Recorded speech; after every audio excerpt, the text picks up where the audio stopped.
Salut les amis, bienvenue pour une nouvelle vidéo des dingues de jeu, toujours sur les news de juin et c'est une surprise. Ah, la petite surprise qui va bien. La petite surprise du mois, on reparle de Vlad en Vlad.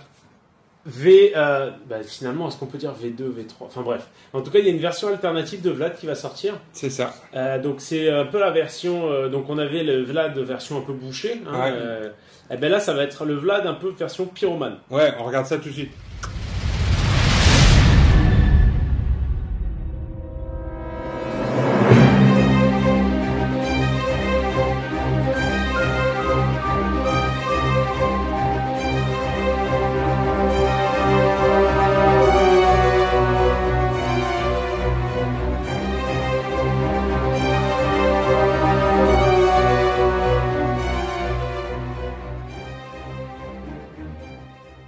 Donc, en fait, quand j'ai commencé à développer le concept de Vlad, j'avais vraiment envie de montrer ce que ça pouvait donner justement avec un flammeur un peu plus lourd, quoi. Donc, on est vraiment parti sur le délire où le mec, voilà, le feu c'était toute sa vie et qui troquait son couteau de boucher contre un flammeur lourd. Donc là, on a la version avec flammeur lourd. Donc la tête, les deux épaulettes et le flammeur sont alternatifs, ils sont différents. Donc ce sera deux blisters distincts. En fait, là, du coup, le Vlad, en termes de design, je suis resté vraiment sur la première base. Sur cette version, c'est moi qui me suis occupé de la sculpture et de la peinture. Et l'idée, c'était vraiment d'avoir cette grosse flamme qui dépasse, qui est optionnelle. Hein. Vous pouvez la mettre ou ne pas la mettre si elle vous gêne. Ou la tiger. Ou la tiger aussi pour la mettre en fonction d'eux. Moi, je vais tiger. Je pense que c'est même le plus malin que tu la mettes. Enfin, que si tu la mets, il faut la tiger. Hein. Ouais. Vu le volume. Ah, mais la pièce sera en résine sur les premières sorties, donc je pense que ce sera pas un problème. Vu que la résine est un peu souple, ça devrait Moi, passer. je vais tiger et je l'enlèverai en cas de problème pour déplacer la figurine sur la table. Voilà, c'est le plus logique. Parce que quand même, ça claque. Hein. Ça claque le cul, je trouve. Ouais. Donc moi, j'étais super content de bosser sur cette deuxième version quand j'ai eu l'aval de Pierre. Donc Jogger, moi, il en a rien à foutre. Globalement, c'est ça. Ouais. Et donc ce lance-flamme là, il met deux brûlures et il a un petit effet buff qu'on verra à l'arrière. Mais celui-ci, en plus de mettre un dégât dans chaque membre, il va mettre deux marqueurs brûlures à sa cible. Wow. En plus que ça, il a un petit masque de soudeur. Donc il a une petite protection à la tête. Il passe à 5 de rapidité, ce qui est plutôt cool. Mais il perd 1 en combat. Ce qui va du coup un petit peu impacter sa force de frappe. C'est normal, il a un gros truc dans les mains, il se bat. C'est ça. Il se bat un peu moins bien. C'est ça. Il gagne un peu en rapidité par contre. Donc ensuite il a 3 petites capas qui sont vraiment intéressantes. Donc il ne restera que des cendres qui permet en fait de jeter 4d6 au lieu de 3d6 sur un jet de brûlure. Permanent, pas besoin de payer. Permanent, pas besoin de payer. Par contre il faut être à 15 cm ou moins de Vlad.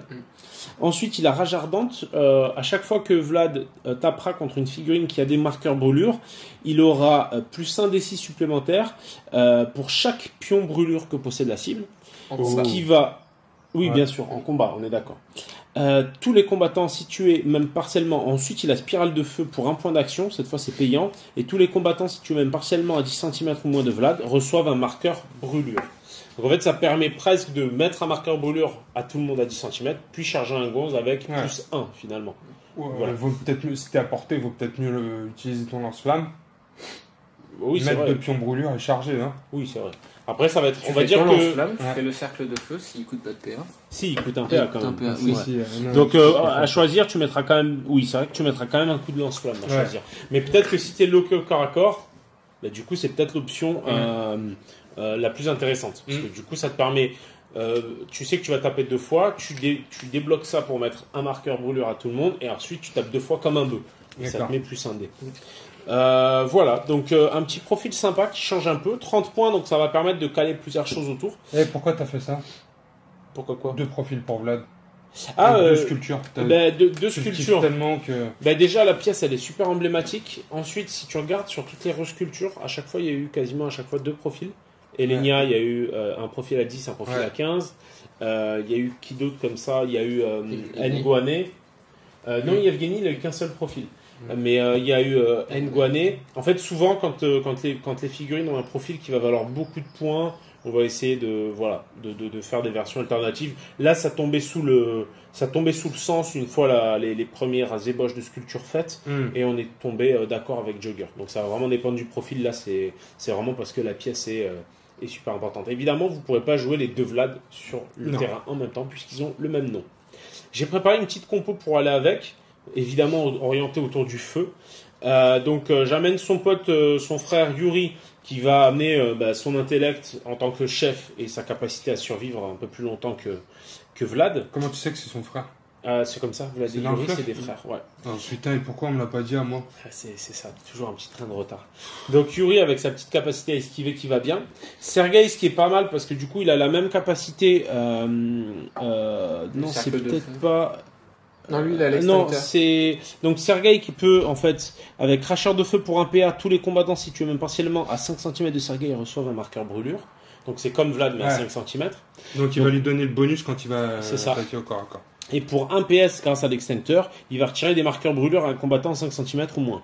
Et fourberie, on peut activer cette capacité spéciale au moment où on doit miser des PS.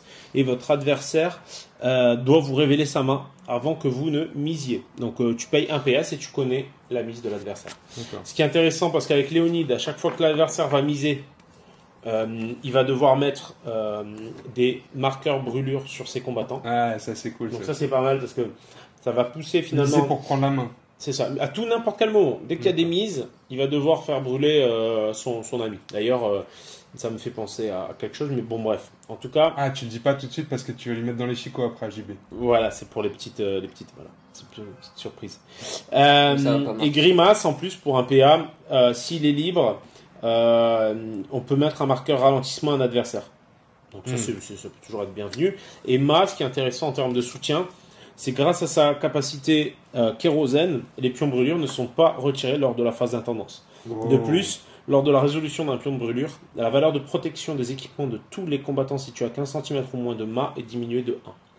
Donc en gros, entre Ma et Vlad, voilà, on va essayer de rapprocher un peu Ma et Vlad, parce que les deux figurines vont pas mal jouer en synergie.